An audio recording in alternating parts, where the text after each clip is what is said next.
Көмекші робот жасау үшін картон қағаздар, моторлы көлік, оны басқаратын пульті, батарейка, шприц, шланга және скотч, ыстық клей, безендіруге арналған заттар.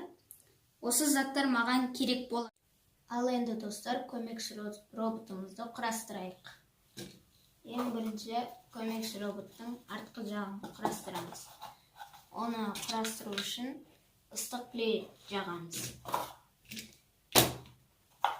Бірінші мына жерге, екінші осы жерге. Содан кейін жабыстырамыз. Келесі жағын жабыстырамыз. Тоғын кішкене ары тартамыз. Клейді ағызамыз. Содан кейін бір жағын жабыстырамыз. Келесі жағына көрсек, ол жағында тура солай қайталаймыз. Бірінші бергі жағын.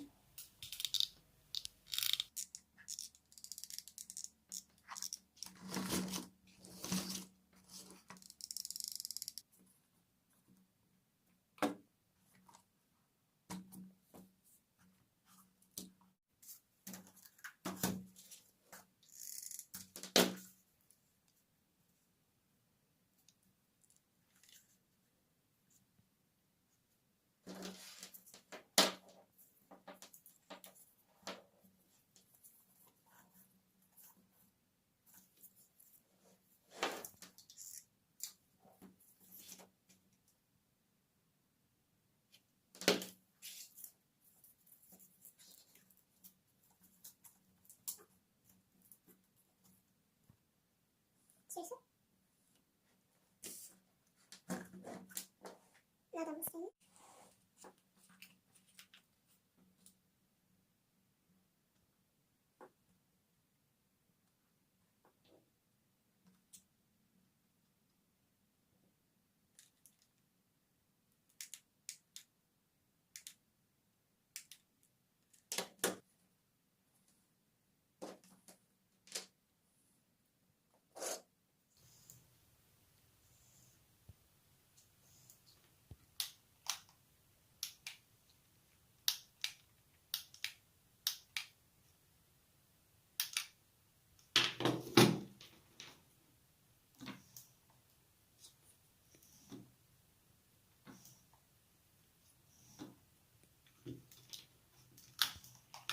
Ал енді